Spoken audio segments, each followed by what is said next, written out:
Welcome, everybody. My name is Mina Jane, and I am one of the programming librarians at the Cary Library, and I am absolutely thrilled to bring Loretta Chase here for a conversation about all of her books and her writing. No limits. We'll see about that. Yeah, I think you did say like your nerdy girl history, things like that. So like there are certain limits, of course. Yeah. We expect everybody to, keep their cool. So, but before I get to the questions, because this is purely Q&A, so that you can put questions in the Q&A and I will feed them to Loretta. Before we get to that, I just want to let you know that I have enabled captions in this program, so you'll see them scrolling across the bottom of your screen. If you don't want them, there's a button that says something live transcript. There's an arrow next to it. Click on that and you can hide the subtitles. But for those who actually use them, we're very happy to be able to provide. You can buy Loretta's books signed by Bookplate from Bank Square Books. I will put the link in the chat at some point because, if you've ever seen me before, you know that I think that signed books are gold and Loretta's are even more gold. They have a super shiny gold stuff to them. So please keep a lookout for that. I'd like to thank the Cary Library Foundation, which supports all of our adult programming, and we could not do these kind of things without them. So thank you for that. We are live streaming this to Facebook, and we will take questions from there. In fact, Jennifer says, Loretta, you look wonderful. And so questions from Facebook, questions from the Q&A here. If you have any comments or tech issues, put them in the chat. I'll be paying attention to those. And again, questions in the Q&A. So now I'm going to get to introduce one of my very favorite people, Loretta Chase, who wrote one of my very favorite books, Lord of Scoundrel. Ooh, with the orange cover. The classic. Yeah. And many more books since then, but that is truly one of my favorite books, and many people's, because it was the #1 book on the AAR, all about romance, top 100 books of all time. It was #1 for years and years. So I am not alone in my love of that book. So I'm not going to tell you too much about Loretta, because if you're here because you love her and you have questions about her books. But I do want to say that just today, Loretta's book, which won 10 Things I Hate About the Duke, was nominated for the RWA Vivian Award. Is this the first Vivian? Yes, that's extra exciting. Yeah. So you're part of the inaugural group because your books are instant classics. So Loretta, would you like to say a bit about yourself, and then I'll start with some questions? Like what? What would I say about myself? I will just COVID shot today. And you don't look at all feverish or tired or anything. No, I'm fine. Fine. So remember to put your questions in the Q&A because it's easier for me to follow. The chat moves very quickly. But I will ask you, Loretta, the one question that is always on everybody's minds from Lord of Scoundrels is, why would you have Jessica shoot Sebastian? Where did that come from?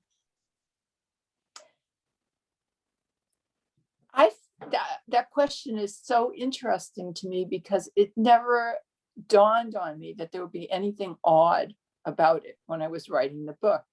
It seemed like the logical thing for her to do. He says several times leading up to that, when someone's displeased with him, he says, well, then shoot me. And I set it up early on that she's a good shot. So it never occurred to me that people would have the reaction to it that they did. Of course, that's not the only time I've been oblivious. So, it's only since people have asked the question that it dawned on me, okay, I guess this doesn't happen too often in other books. Mm-hmm. But really at the time, it just seemed like the normal thing to do in the situation. And again, this was a book that was sort of dictated to me by whatever writing gods there were. It was just very clear in my head. So there wasn't a matter of deciding I'm going to do this. That was just the thing that was going to happen next. Mhm. Candy writes that Jessica ripping Dane's shirt was the first time I saw a heroine ripping a bodice in a historical romance. I, I love that you turned that trope on its head. Okay, but she also has a question. Cassandra Pomfret is one of the all-time great romance heroine names. Where did you get your names from? Her name, I tried a couple of names, but then it was like, this is an outspoken woman. And I just thought Cassandra was the right name for someone she's behaving in a way that was not really acceptable. And I could hear people making fun of her and saying Cassandra, prophet of doom. And that was because the prophet Cassandra. And that's where the name came from. And I don't know, Pomfret just came to me. Sometimes they don't. Sometimes people will have their names changed many times over the course of manuscript until I find just the right name. But hers came quite quickly. Once I settled on Cassandra, that was the rest of it fell together. Mhm. And also the beat, syllables. Are you a musician by any chance? No, I am not. I have no talent in that regard, as far as I know. I've made attempts, believe me. Oh, that's so funny. You've been writing for a while now. Is it still fun for you? Sometimes it's fun and sometimes it's not. There are days, I think, sort of like any other job, you say, I hate my job. But then when you have a good writing day, it makes up for everything, because there is nothing like that feeling when you have written a piece of dialogue or a scene and you feel like, oh, I nailed it. It's right. Or even if I just write 2 lines and they crack me up, I'm happy. It's just like a wonderful feeling, and that compensates for the misery. Is it miserable? I mean, are there parts of writing that are just miserable? Yes. When you have a scene in mind and you can't make it work, or for some reason your characters are not talking, or they're being very stilted, or there are many times when it's just a really frustrating experience. And yet you keep doing it. Is it because you have those moments of joy? I think that's what keeps me going. It's like golf. I compared it to golf because my husband plays golf and it makes him miserable so often. But then you get that one beautiful shot, whatever it is, and it makes up for everything. And that's how it is with writing. You get those wonderful moments, they make up for the misery. That makes a lot of sense. Because I think we all have those moments of joy that make everything else worthwhile. Dia asks, do you actually know any blonde Albanians? Oh yes, I was a blonde Albanian. So some of this is autobiographical. There are lots of blonde Albanians in my family, and also redheads. So yeah, it's not they're not all we're not all dark haired. Lots of blonde, blue-eyed, hazel, green-eyed, brown hair, red hair, black hair. It's a variety. So is there something about blonde Albanians, that characteristics that draws you to, using them in your writing? Not anything in particular. I think one of the reasons I did that was because at the time I was writing those books, no one had really ever heard of Albania. And they weren't clear on what it was. And I had thought that there was probably one view of the people, whereas of what they looked like. And I wanted to undermine that a little bit and show that there's a huge variety in that tiny country. There are a variety of looks, and I'm not even, I don't know how that came about. Because it was a hard country to invade. So I don't know which invaders to blame. but it's just very mixed. And very invadable, apparently. Well, no, that's the thing that's confusing to me. It was very hard because it's very mountainous country, and the people are really fierce and didn't like anyone coming on into their country. So I'm trying to think, like, who could have been there that they were blonde? I mean, from where? How did they get in those, like, they had tiny, the story when I wrote The Lion's Daughter of their experience traveling through the country. I mean, that's how it was for hundreds and hundreds of years. There were just these tiny roads and you're traveling through swamps. So not an easy country to invade. Gotcha. But sometimes that kind of stuff sparks the book or the character, because you're like, why did that happen? Yes. Yes. Yeah. So this is a question I think a lot of us have. Karen asks, after the amazing success of Bridgerton, I wonder if you have any interest in seeing adaptations of your books. More important, have filmmakers shown any interest? LOS and TLH would be great. I would love to see my books made into video, made into movies. I know that my agent has been speaking to agents in LA, and I'm sure that's the case for a great many of us who are writing in that early 19th century time period. I mean, we're just, we're really happy to ride on Bridgerton's coattails. So, yeah. Some of that was really the quality of the production, something that hasn't been done. I mean, if you watch the Nora Roberts movies back from the maybe 90s, they were terrible. Yeah. Well, sorry, I hope she's not here. For years and years and years, we used to hear that they didn't want to do historical romances because the costuming, it was too expensive. The sets and costuming would be too expensive.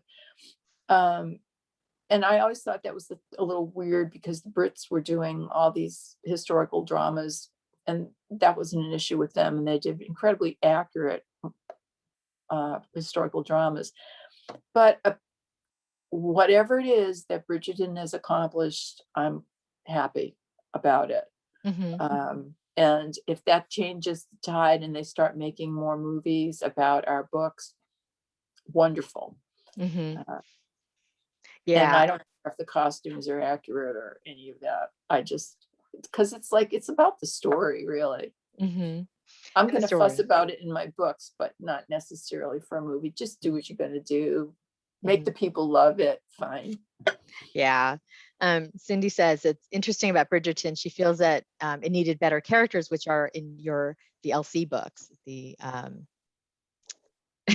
I'm forgetting the series.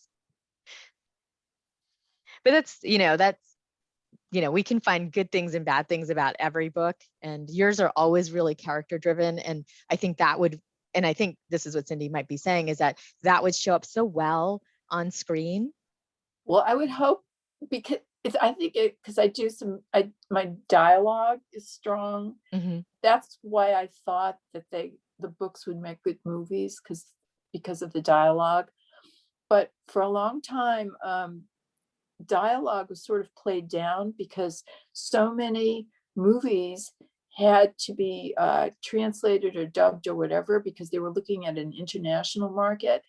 And what the movies that were working better and being more successful were the ones that had more action and fewer words. So we've got that little thing going for us, because in romance novels, one of the wonderful things is the words. And what we love in the characters is the dialogue. I mean, you and I were talking a little bit about Susan Elizabeth Phillips earlier, and her dialogue is fantastic. And that's one of the things that I go to romance reading for, is that those exchanges between hero and heroine, or even the villains, it's at a level of romantic comedy, like in the golden age of film. Yeah, but done well, it becomes a book or a movie or a TV show that it is absolutely memorable, that we'll always be able to talk about. And obviously your books are. So Jennifer on Facebook says, you've traveled quite a bit, which I have heard a little bit about before. What's your favorite country or area? And do any of your trips find their way into your books? And I would love for you to tell the story about the dueling place you found. That was Oh, yes. Okay. My favorite place is London. I love London. I had the great privilege a few years ago. It worked out that my husband and I could live there for a month, which was just so fantastic because I got to explore all these places. I wasn't rushed. Every day we'd say, where are we going to go? Well, one day we were actually on another mission. We were going to Wimbledon because a friend of ours works there, and she was able to get us tickets to the grounds, not to the tennis matches, but that wouldn't matter because I don't know from tennis. And coming back from Wimbledon, I said, can we stop in Putney? Because I want to look at the territory. I've used this terrain in my book, but I might use it again. And I wanted to see Putney Heath. And we walked and we found Putney Heath. We found the Green Man Inn, which I had used in the book. And then we continued looking and we found the perfect spot for a duel. It wasn't too far from the inn, but it was kind of hidden from the road. So you had to go down a short pathway, but not too far away. So your carriage could be waiting in easy distance. Mm-hmm. And we were so thrilled. And as we're going into the place, there are two guys coming out and they look like they had just been in a fight. I thought, so okay, so this is a dueling ground, only they were like fisticuffs instead of guns, which is fine with me. But yeah, it was perfect. It does. I mean, I think, as a lay person, like I would see that and be like, oh, somebody just got into a fight, but you're like, ooh, a scene in the book. Yeah, it was so great. And then it led to other ideas for the next book.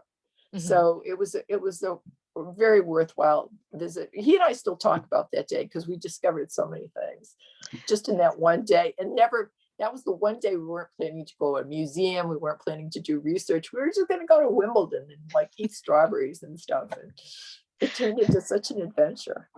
Total serendipity. That's so wonderful. Yeah. So Emily says, thank you for doing this.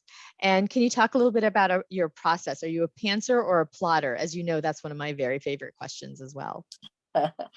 It varies, and it has varied over the years. I started out just totally pantser. A couple of books in, I started plotting ahead of time and writing very detailed outlines. Lord of Scoundrels had a really detailed outline. Mm-hmm. And then somewhere along the line, I couldn't do the outlines anymore and started with a much more amorphous idea of the story, where I saw like maybe the three acts of the story in some general terms, mm-hmm. and I would start writing from there. And I think there were one or two books where it was just from the seat of my pants from the get-go. So it varies. I hate to sound mystical, but I think the book kind of tells me which way it wants to go. And if I fight it, I'm just wasting time. Yeah. Well, obviously it works for you. So we have no complaints, right, people? Okay. So because I'm a reader and not a hearer, I'm going to pronounce this wrong. Donna says, how did you come up with the Noiro curtsy? Noir, Noiro, Noir. Noiro. Because I have this wonderful book that my husband gave me a long, long time ago, the start of my career, Surnames. And I was looking for something. I thought I wanted noir in it for Black. And just because I associated that with film noir and mysterious, that sort of thing.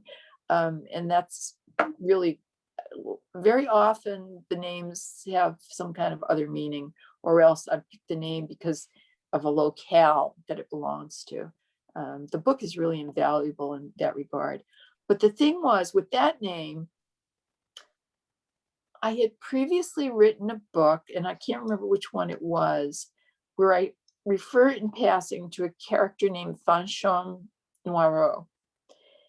And I just picked up that name later. But again, that person was a mysterious person, and that was how that name came about. And it just seemed to work beautifully for the Dressmakers. Did. I won't fight you on that one either. Venus says, how did you come up with Esmond in Captives of the Night? Oh, I don't know. That was a long time ago. It's hard to remember. I knew, well, I had written The Lion's Daughter, and he was a villain. And I wanted him to be the opposite of what you expect a villain to look like. He would be like just very fair-haired and blue-eyed and innocent looking and sweet, and he's a villain. And then he became the hero of the next book because he was such an interesting guy. Once I started writing his scene, I just thought he was interesting, and I knew then that I was going to make another book about him. He would be the hero. I'm not quite sure how to say this, but like, did he speak to you like that? It's like, Yes. Was he like, some authors say like, this character was so loud in my head, I had to write about him. Yes. There's some characters who just assert themselves. As you're starting to write, they assert themselves in your imagination, and you can see them more in 360 degrees than, say, your typical secondary character. And very often that's a character that will sustain an entire novel, but they do speak to you. It's I guess writer instinct. You know which ones are the ones that are going to make it to another story, or that you can do something with them, or you're just intrigued. You can't put that much about that particular character in that book, and so you say, well, I'm going to have to follow up on this guy or this woman or whoever. Do you have readers that email you or call you or contact you to say, you have to write about? Yes. Does that ever drive any of your books? No, my writing, the characters themselves have to drive it. And if they don't inspire a story that I can sustain over the course of an entire book, then I can't. Some people have, it's a big compliment to me, because you're telling me that the character is very strong in your mind. The character is very real to you, and you want more about that character. That's a huge compliment for an author. But we can't always, that's just telling me I'm doing my job, that I'm making the characters feel three-dimensional. But not every character is going to give me a story. They may just give me those few moments in that other book, and that's it. Or I might think, maybe I'll write about it someday, but then the story never comes. People have asked me for Dominic's story from Lord of Scoundrels, and I'm like, it never came. I never got that. He was an interesting kid, but it's never too late. That was not for me. It's probably in the chat. So Jennifer on Facebook says, who's your favorite hero in your books and or your favorite couple? And I would like to know that too. I can't play favorites. Really can't. As soon as I would say one, then I would think of like 5, 6, 10 others that I really like. I love them when I'm writing them. I love them when I'm writing the books. And when I've just finished the book, I'm so happy with them, no matter how painful it's been. And so they're my favorites at that moment. And then I go on to the next book, and the characters there are my favorites. So I'm not being coy. I don't have that kind of thing about who's my favorite. So on the opposite side, who has been your most difficult character to write? Well, definitely Ashmont was difficult. He was, and still don't know why.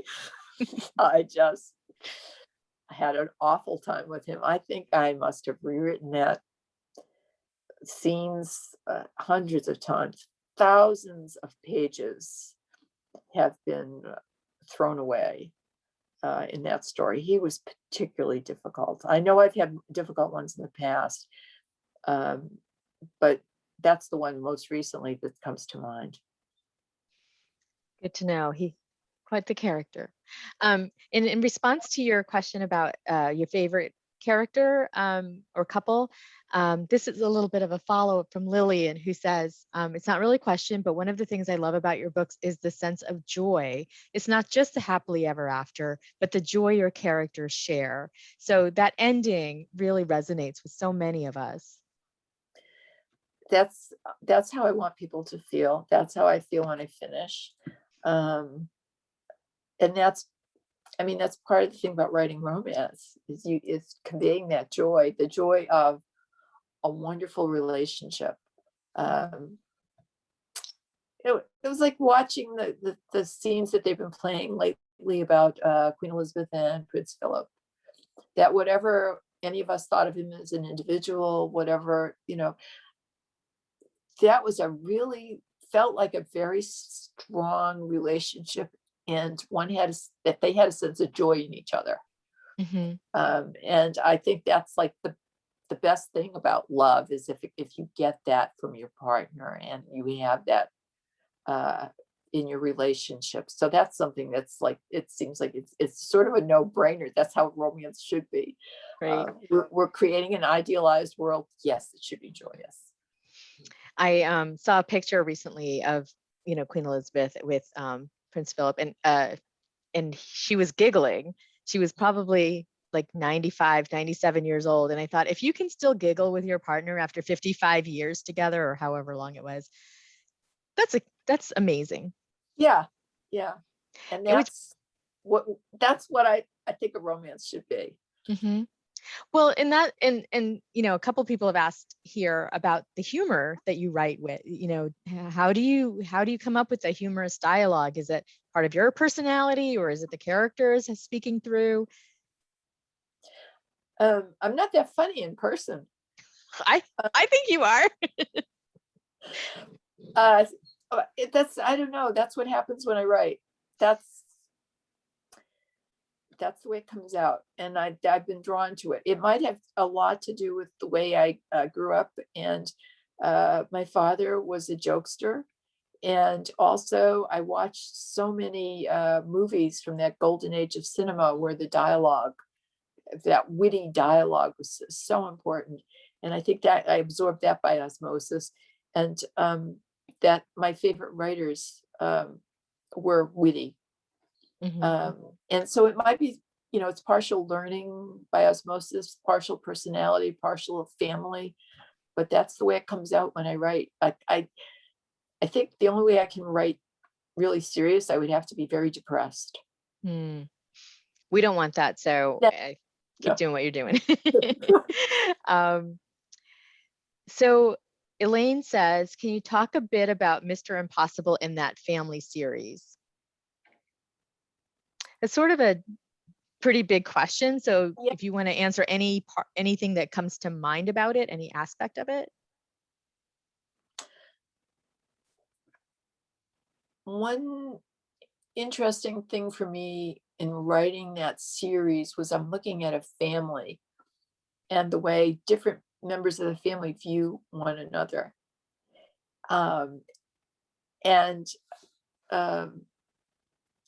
That there's usually the black sheep, and I hadn't really done a black sheep that I can remember. And so that was part of it. It's like the kid that's just giving his father, just sees impossible. I mean, things have to be pretty bad when you send your kid to Egypt. And saddle him on someone else. It's a very weird time out. Yeah.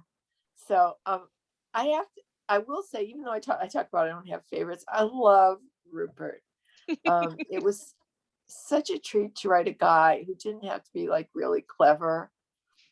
and who was sort of all heart and just loved the heroine and wasn't competing with her and wasn't intimidated by her and just wanted to like make a good impression in his own way. And that was just, he was such a treat to write. Yeah. And such a And I dream think that man comes for so through. many of us. Oh, I'm sorry. I think we all dream about somebody like that, that really Yes, does just want to be with us, you know? yes, accepts her for who she is. Mhm. And the thing about men who are intimidated or threatened by women's intelligence, I think many of us have had to deal with that at one point or another, or maybe most of our lives.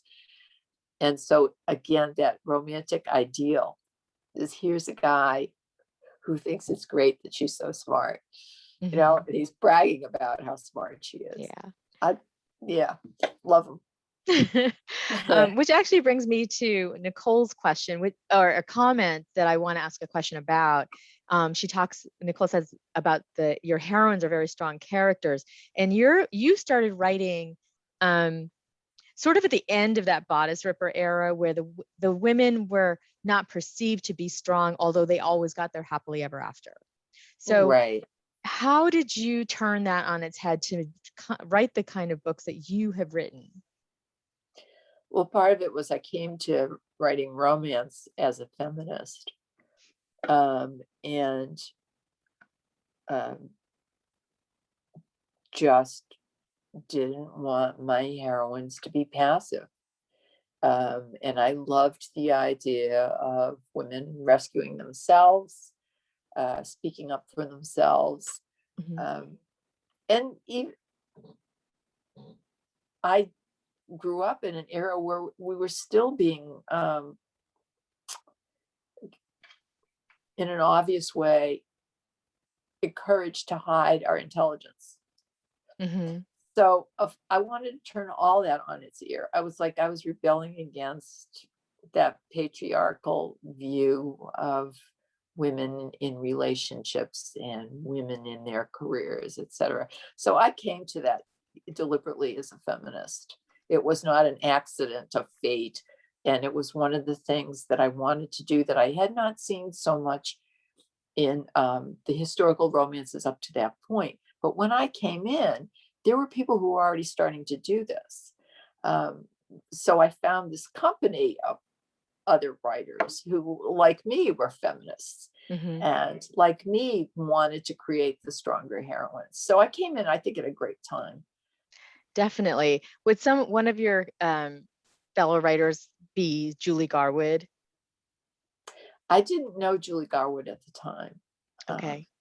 So I mean, I think I met her briefly at an event a while back, but Mhm. I didn't know her. If you've never read Julie Garwood's historicals, they're also some of my favorites, because um, she also turned the tropes on their heads and had very um, amazing storylines that just stayed with me for a long time as well. So that's why I asked, because she didn't have like these not Right. weak, it's not the right word. They're not weak, but it was like the men were doing all the action and the women, he had to like, what, they could stand up to them or argue with them or whatever, but it was like things seemed too much in control, the men's control. And I liked that moving into it was more the women. Hmm. Absolutely. And I think that we all love that about your books. So, it's happened in the questions with the strong heroines, um, and they're witty. They're not just strong and kick-ass. They're witty and they get by on their brains. They are not, they're able to use uh, I don't know, the strengths that they have to get what they want. It was one of the things that I got, I think, out of those movies from that golden age and the romantic comedies. To an extent, they did that with the women characters, and there was a whole period of time where they were pretty strong. Um, and to the extent that that changed in movies, it just told me that I don't want to go in that direction. I want to go in the original direction, Hmm. which is where you have these, like His Girl Friday, Hmm. with Cary Grant and Rosalind Russell. I mean, that was like, that's the kind of thing that I was watching over and over that influenced me. Kathy asks on Facebook, how many books have you started and got pretty well fleshed out, even almost all the way done, and then it wasn't working and you abandoned them? And have you ever tried to return to them later? There was one way back when, it was after The Last Hellion, I started to write a book, and I just couldn't finish it. I wrote chapters and chapters and chapters, and it just was not working for me. And then I realized I was just very badly blocked. And that was when I took that time off from writing for about, I don't know, 4 or 5 years. Did you ever return to that book? No. Whatever inspired me at that moment was no longer relevant. I mean, I've talked about this to people before, that I change, and we all change, and the things that stirred you at, like, say 10 years ago no longer stir you. So you can't, if I went back to that book, it would be a completely different book, but I'm not really sure I want to write that one. Right. I mean, 4 or 5 years is a long time in romance writing. Yes. In this case, it would be like way more than 4 or 5 years. It was like I took off writing for 4 or 5 years. So that was like, I don't know, 20 years ago. I've been at this for a really long time. I'm very old. No. You are. I to talk about that. The last century. I was writing in the last century. Makes me feel very Dickensian. Well, you're getting better with age. That's all we can say. Oh, thank you. And now we were talking about this earlier on Facebook. Agala is asking if you read historic romances yourself, and what's your favorite author, and what other genres do you like to read? All right. I don't read a lot of historical romance because it feels like my job. And for some reason, my head turns the editor on. And so it's hard for me to enjoy the book because I'm treating it the way I would one of my own manuscripts. I'm like, oh, I don't know about this, or else I'm very envious. Why didn't I think of this idea? It spoils it for me. So it makes it really hard. And so I'm not even going to talk about who's my favorite, because like there's so many really great historical romance writers, and I might mention a few and then leave out a few, and I don't want to go there. So I'll leave that alone. Mostly though, I tend to read, I'll read contemporary romance because it's outside my genre, and I can just be a reader. I don't have to be a writer. I can just enjoy it. I mean, it's one of the things I love. Susan Elizabeth Phillips, and I love Jennifer Crusoe's work, and was it Talia Hibbert? Oh my gosh, yeah. There's so many great people writing contemporaries, so I could just like wallow in contemporaries, but also I love to read murder mysteries. So that's my fun read. That's my entertainment read. Like hardcore murder mysteries or cozy mysteries? More to the cozy point of view. I mean, I've read, it's quite a variety. I've read like Alan Bradley and MC Beaton and Alexander McCall Smith's number one ladies detective agency. Deborah Crombie, not quite so cozy, but wonderful stories, and her character development is just fabulous. So I read those, and then I read nerdy history books. Did you see Caroline Linden had posted to you about that book about dirt and sweat in 17th century England? Yeah. And I actually found it at the library, and I started perusing through it, and I was like, this is gross. Yeah. So the history that you do, I mean, you really take one for the team there. I love it though. I really love it. It's so much fun for me. I make so many interesting discoveries. I think I've got one coming up on Instagram that I found that would just made my hair stand on end, about a method of perfuming a room. I don't want to spoil it for anybody, but it'll be on my Instagram feed at some point. Okay. Yeah, follow Loretta on Instagram. She's always putting some interesting little tidbits there. So this question is, are there any books, is there another book coming in the Difficult Duke series? Love the first two. Oh, yes, absolutely. I'm working on Blackwood's story, that messed up marriage. And that's been challenging. Not as horribly as the previous book, but it's still challenging. And so I've had to approach it from several different angles to try to figure out, where do I want to begin this book, and what part of this, where am I going to pick it up? And right now it looks like it's going to be more or less chronological, because I was thinking that's going to be less confusing to the readers if I go right back to the beginning and show them how things are developing and where they went wrong, and then how we're going to bring them back together. Oh, so you've actually figured out the structure before the story. Yes. Very cool. Yes. Mary asks, are there going to be more terrible Deluches? I loved the Dressmaker series, including Clara's. Oh, thank you. I love that series. And in fact, we're hoping that might be one that gets picked up for movies, because it has so much potential. And it's fashion. That part is interesting too. Right now, I don't have any thoughts. What I have been doing, though, is I've been bringing some secondary characters from that series into the Difficult Dukes series. So there may be something in the book after this one that picks up on that. I loved doing the Dressmaker series. I loved those women, all of them. They're really interesting people to me. And the fashion thing, I got so hooked on historical fashion as in the course of writing those books. And I'm, I also kind of spent a stupid amount of money on a costume book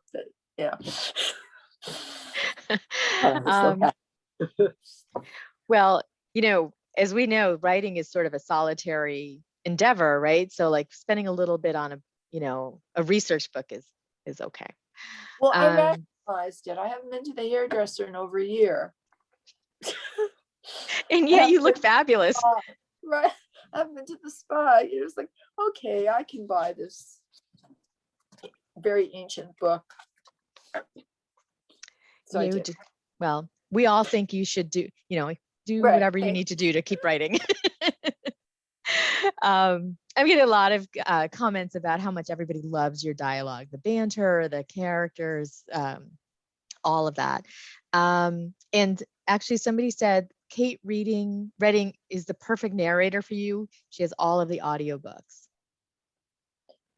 Kate, I think, is amazing. I finally got to hear one of my books, because I don't do audiobooks. I'm not in a situation where it's comfortable for me to do it. So I finally got to hear them in the car with my sisters driving to the Cape. And we were all knocked out. I was like, how does she do that? She's wonderful. She gets me. It's so terrific to hear my characters brought to life. And the way she can make it very clear who the character is with whatever she does with her tone of voice. I mean, I think she's just a marvelous actress. Yeah, I actually only listen to books that I've already read, because I love the performance aspect of it, and I don't get anxious about what's going to happen, or if I'm going to daydream and miss a couple pages, because so I think I think audiobooks are like, just a fantastic way to discover an author. Yeah, I'm really happy, and I just feel so fortunate that it ended up being Kate Reading who was doing my books. So you didn't have any say in that? Well, not for those books. When we were doing my Regencies, because I have the rights to those, I think we went with someone else for the first few books. But then it turned out that it was like Kate was so fantastic that we just wanted to continue with her. So yeah, she's good. She's really good. Are there any books you have written that you are less than happy with?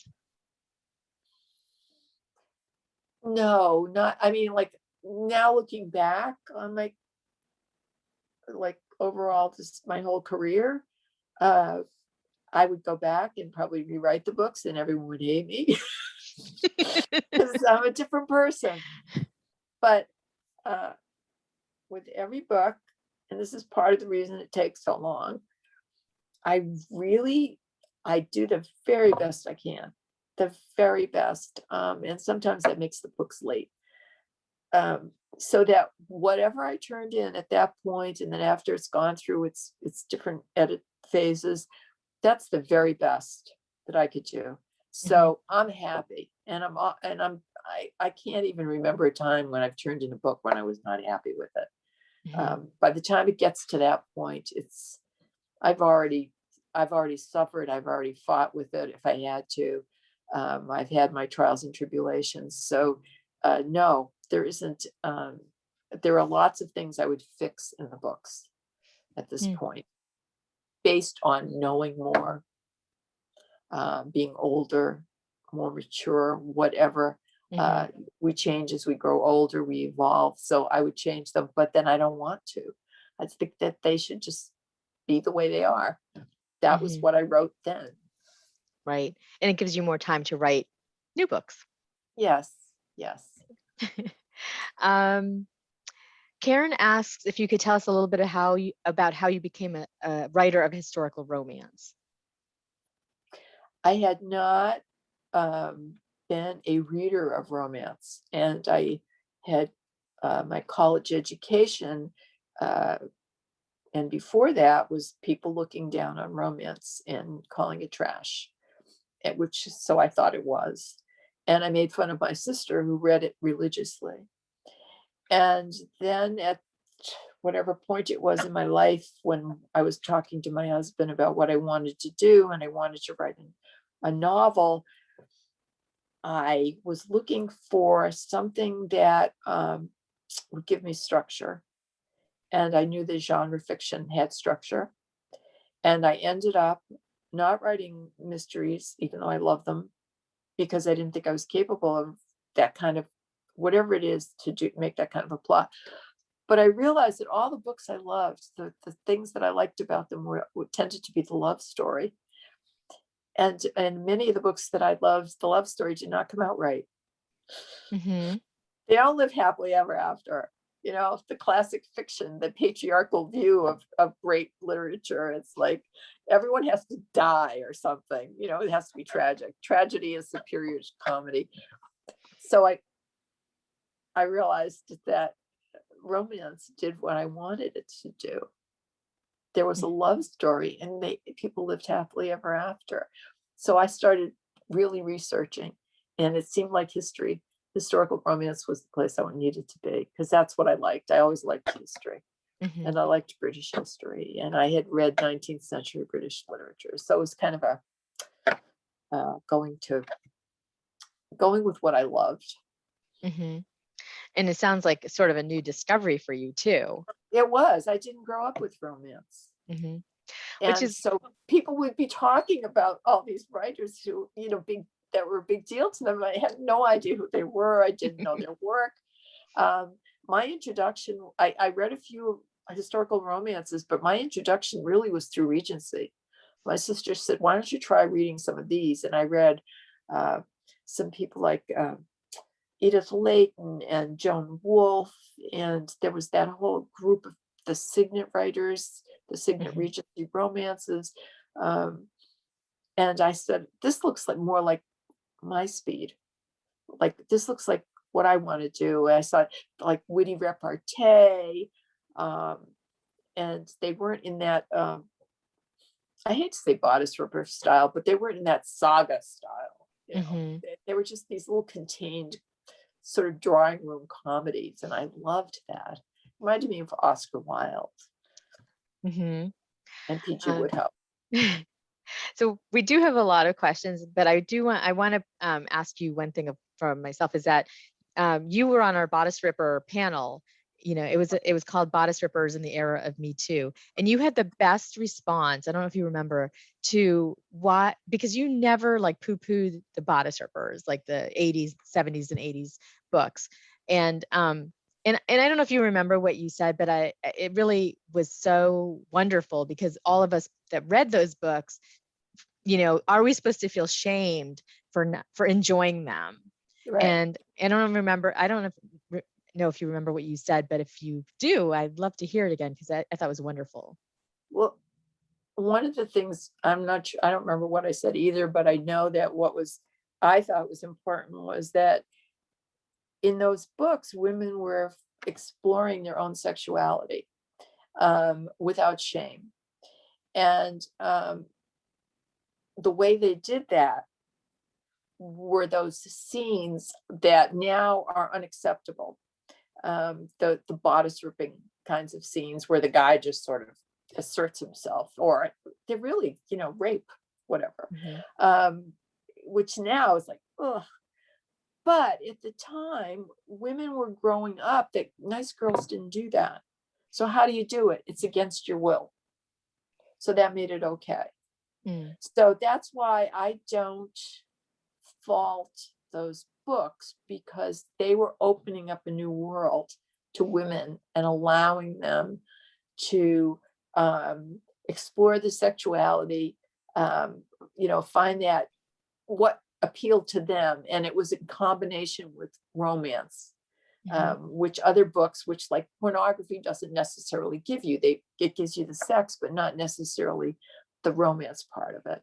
That joyous thing that we were talking about earlier.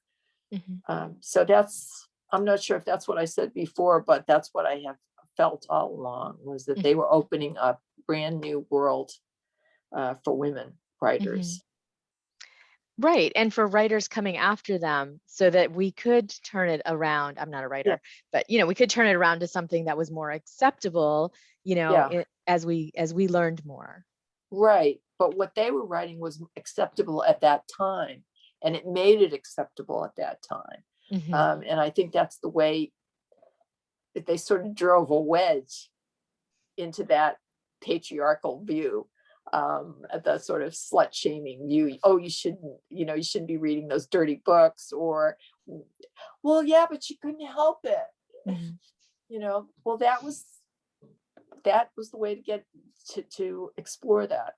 So that was my question. I'm going to go back to the reader attendees, because I did promise to ask your questions.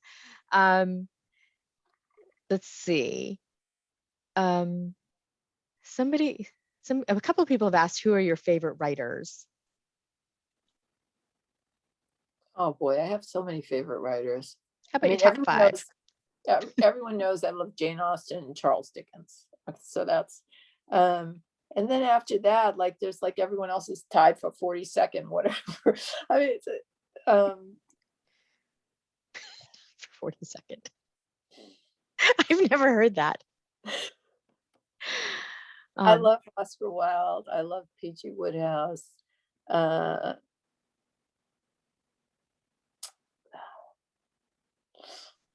I love George Eliot. I read Middlemarch, and it was revelation to me, because we had read Silas Marner in school, and in school they kill books for you, or at least they did then. I would have discovered how wonderful Dickens is if I went by how we were taught Tale of Two Cities. And why did they teach that book in high school? Like, what high school kid really cares about that? There were other Dickens books I realized that would have made it might have made it more interesting for us. But no, the favorite writers is like, I guess it depends on my mood. That is very true. Emily's asked a couple times, because do you use beta readers, and do you need beta readers, and how can we become beta readers? No, my beta readers are my husband and my agent and my editor. So and I'm my worst beta reader. Like, you wrote this crap? What were you thinking? Go back, do it again. So aside from a beta reader though, do you have a group of authors that you bounce ideas off of as you're writing? No. No, I bounce ideas off my husband, my sister, agent, editor, but I don't, I've never had that writing. I've never had that like critique group kind of thing. No, Mhm. I'm kind of a solo effort, even though it kind of takes a village still, but it's my little village. Yeah. Well, again, whatever works for you. But it does seem very solitary. It So is. you must be very organized or something that makes you sit down every day. No. Okay. It's my job. This is what I do. Yes. But do you sit Well, down also I every want to day and see how write? the story's going to come out. Okay. I do pretty much every day, although some days I don't accomplish anything. But yeah, it's this is what I do. I want to see how the story comes out. I want to solve that problem that I was unable to solve yesterday. Maybe I should change it. I wake up thinking at 3 o'clock in the morning, I'm thinking, oh no, she should not have said that. That's not her. So when I sit down at the computer, I have that thing that I'm going to deal with that day. Mm-hmm. I think the creative problem solving is the thing that keeps me going. Well, I love it. Mary asks, and I think this is a really good place to talk about two nerdy girls. What kind of historical research do you do for your books? Is it something like that you like or do not like? I love the historical research. Over the years, it's become even more fun because so much has been put online that I used to have to go digging in the library for. It's easier to search. So it's if I want to look at a newspaper that was published in London on a particular date that I'm using in my story, I can find it. Mm-hmm. I have an incredible collection of material. I have some original sources. I like to read the primary sources. I like to read the newspapers and the magazines. Because there's a lot of serendipity. I might find something and then I can make a scene out of it. The thing that starts 10 things about the Duke, where Cassandra's at that meeting and she stands up and she's complaining, or she's saying, here's what people are saying about you. That came out of something I just happened upon as I was looking through this newspaper. And it gave me a whole scene, this issue that had come up in Parliament. So, and then it played out through the rest of the story. So I love it. It's like time travel. I think that's what part of it for me. I'm just fascinated. I'm so curious, and I want to have a sense of what that world was like and how people viewed things. And the newspapers and the magazines give that to you. You are meticulous in your research, I have to say, of all the historical romance books I read. So as I was saying, that you actually wrote a blog with Susan Holloway Scott, called Two Nerdy Girls, and it was all these historical tidbits and things. Maybe they made them into your books, maybe they didn't, but it was something that you guys did with joy. Yes. We're both nerdy history girls. We loved it.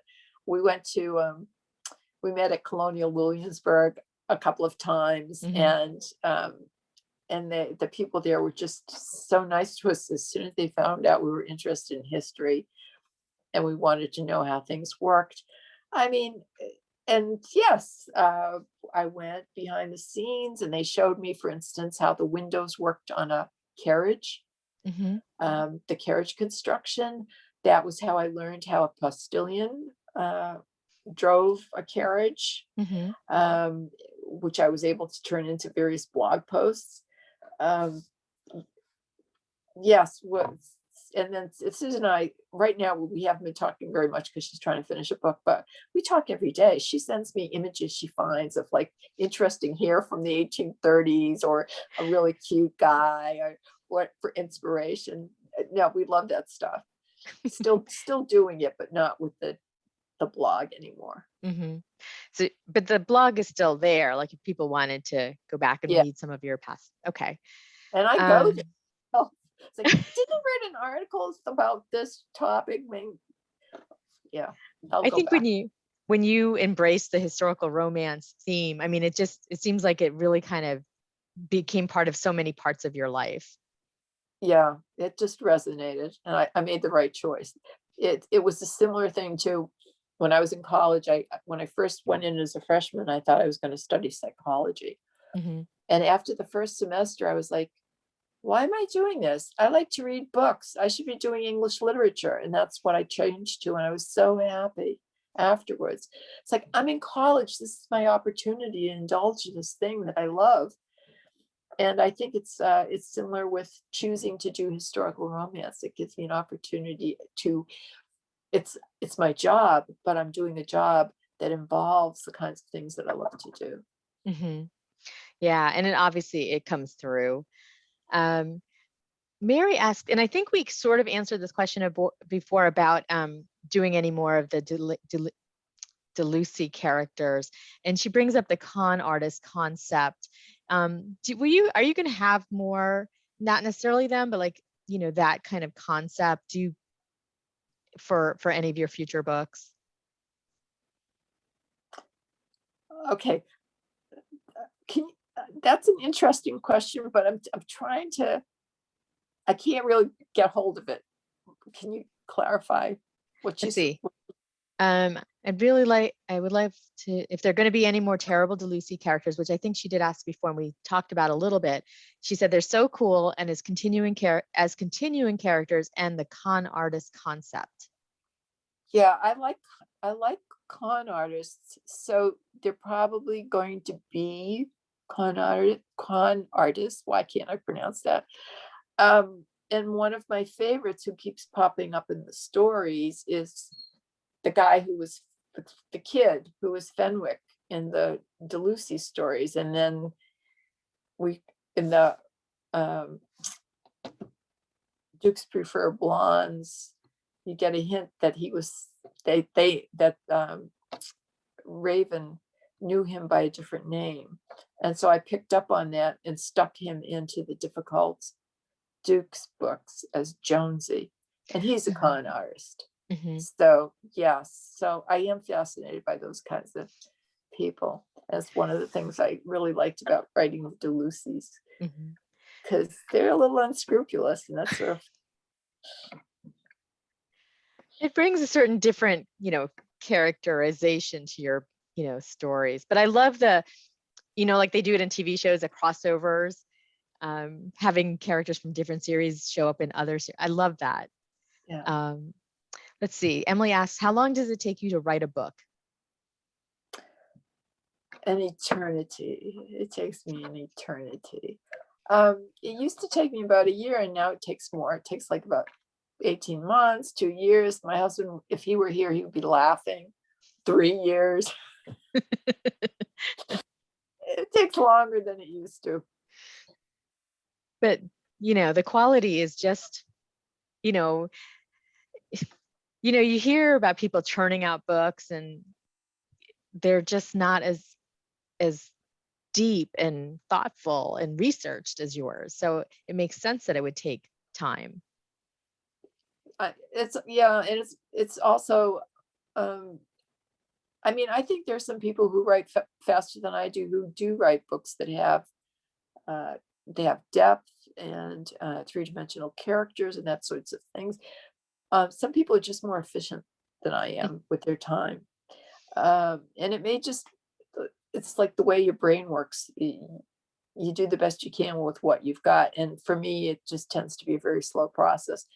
It wasn't this slow before, but I'm older. It's a different thing when you're 30 and you're writing books. And after that, and later, it can be slower. Yeah, I should say that I have found other authors to have that depth of character and everything, but there are some, I will say, that just churn them out and they don't really have that depth. So I appreciate that you take the time to do it in a way that works for you. Karen asked, have you ever read any Georgette Heyer or Higher? Here, it's here. Here. Your humor reminds me of hers. Oh, well, that's a nice compliment because her humor is really is lovely. I didn't start reading Georgette Heyer until after I had written several books. And I always say that was a good thing I didn't read her first because I would have been so intimidated. I wouldn't have been able to go on. Well, she had access to material that I couldn't get at that point. And her historical, because I have that thing about trying to get historically accurate information. So I always felt like my books were sort of clunkier versions of what she had done. Mhm. But by then I had already written, I was already doing it. And so I just tried to do better in terms of the historical accuracy. You can't be completely accurate. If I tried to make my characters talk the way characters spoke at that time, going by the plays, etc., the readers would just lose all patience, and a lot of it wouldn't make sense to them. So you have to adapt to find a balance between historical accuracy and then whatever your goals are in terms of the story. Mhm. While I know that there were women who did the things that my characters do, I am not sure they could have got away with some parts of that. So I think that's not completely historically accurate. I'm not positive. I usually have some basis for the characters, but you have to balance between historical accuracy and the modern sensibility. Mhm. And also, if I talked about the way women really were treated and what they really were dealing with, it would just be too depressing. Mhm. And that's more for like historical fiction, where you could just do it straight if you're going to do it straight. But I think romance, it's more idealized Mhm. world. So, and everyone has their own balance. Some people want it stricter and some people don't really care. Mhm. Well, I think for us, it's an escape. So, we don't want to hear about cleaning bed chambers and not bed chambers, but chamber pots. You That's don't what want to I'm hear about all the venereal disease, really, Yeah. right. So it makes sense to me that there's a spectrum of how realistic or to reality it was. Eggle on Facebook says, in today's era of Me Too movement, hardcore feminism, cancel culture on certain historical figures and events, does it worry you as a writer of historical romance, and does it affect your writing? Um, I think all of us are dealing with elements of that. And my thing is I'm just trying to do better.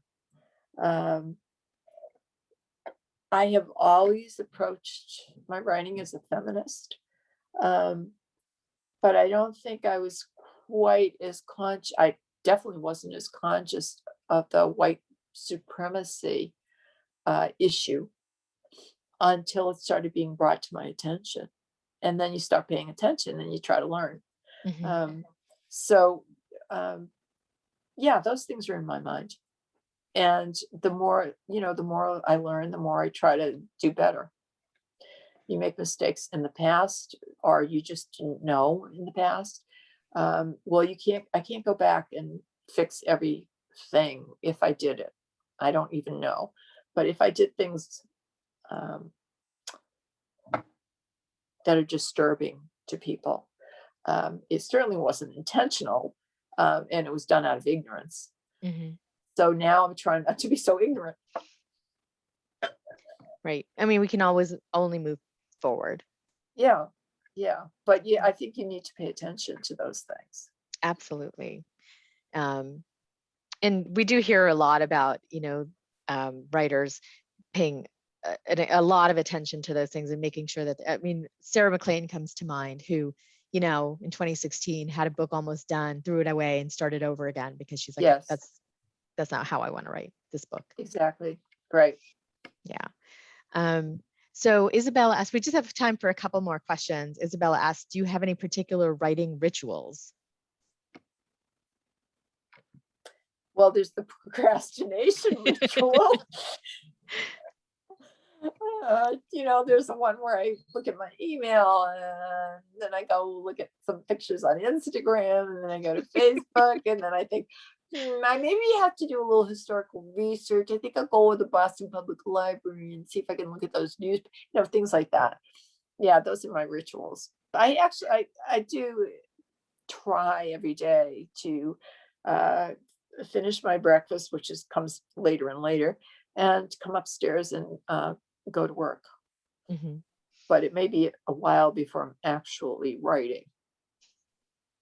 Well, all of those thoughts are churning in your head in the meantime, right? We hope. Yeah. Renee says, and I think we talked about this a little bit in terms of being a plotter or a pantser, but she says, when you start writing a series, do you plot out the whole series before you start writing, or do some of your characters reveal themselves later down the road? Mostly with my writing, it's the characters have to tell me what's going on, and they either tell me by refusing to cooperate, so they're telling me I'm going down the wrong road, or I make the discoveries as I go along. But that's part of the thing for me, and that's always been the case, with very rare exceptions. I don't know the characters until I'm actually writing them, until things start to come out of their mouths, and that starts telling me who they are. And sometimes when I find a story stalling, this happened with the last book, it was because I was just off by a little bit about the heroine and where she was coming from. And that stalled the book. And once I got that straightened out, the book started to move more smoothly. But it took a long time to figure that out. And, it may have been, Sarah MacLean had that issue with her book. And I do think that there was things were going on over that time period that made it hard for a lot of writers. Because I have heard about that. I wasn't the only person who was late with her book. So I think that things were going on politically, whatever else, that in our world that affected us. Yeah, definitely. I think as readers as well. And I've heard over and over again in the last 5-6 years that reading romance has really kept us from despair. And it's been an amazing distraction for us all. I just have one last question. Jennifer asks, well, she says she logged on a little bit late, and but she asked if you would ever think about writing in a different time period. And I know Emily asked this as well in terms of if you would ever write a contemporary. So would you ever do modern, medieval, different parts of times in history? Probably not. I've been so focused on the early 19th century, and that's where all my research is. I would feel like I was starting from scratch. I mean, it's possible I might do a contemporary, but that's a whole different, I don't think you can just leap into that. I've grown into this world over the course of however many years, there's 30 something years. And I've grown into it and I know it. And there's so much, there's plenty of new material for me to find and explore. I haven't felt any urge to move outside that genre, within a few years. I mean, it was fun for me to move into the 1830s because of the crazy clothes. Right. And because I felt like that said something about women at the time. They were wearing these big puffy sleeves and their hair was like something. Wow, they were making themselves really big. And I thought that was just very cool. So that sort of thing. So to move to contemporary is like, that's just not me. Doesn't feel like me. Yeah. So I'm just going to share a last couple of comments here. Eggle on, I hope I'm saying that correctly, on Facebook says, just to make clear, because she asked the Me Too question, in my opinion, you are the best modern historical romance writer out there, and your books are the most wonderful and entertaining. I read them all, and I'm grateful for each one of them. Thank you. Oh, thank you. And Jennifer, who I think you've met, it's possible, she says, also, thanks for sharing your time with us. Your books have brought me much joy. Oh, thank you. I think I know who Jennifer is. I think you do. Uh, but I agree. I think that your books do bring us great joy. And again, the last few years have been difficult, but seriously, like even before that, picking up a Loretta Chase was you just knew you were going to get a wonderful book, that you were going to be smiling at least halfway, at least half of the book. Oh, that's great. Yeah, that makes me feel good. Good. So thank you, Loretta, for doing this with us, answering all of our various questions so patiently. For having me. This has been super fun. We've done a bunch of panels and we didn't get to hear from you very much. So this has been really nice. People are very, very thankful that you've been here, and I will share the chat with you so you can see everybody's comments throughout our conversation. Right. Thank you so much. This has really been a pleasure. After a great day, you helped me finish it off perfectly. Well, I am happy to be of service anytime, Loretta. Oh, thank you, Nina. You're welcome. Good night, everybody. Have a wonderful evening. Good night, everyone.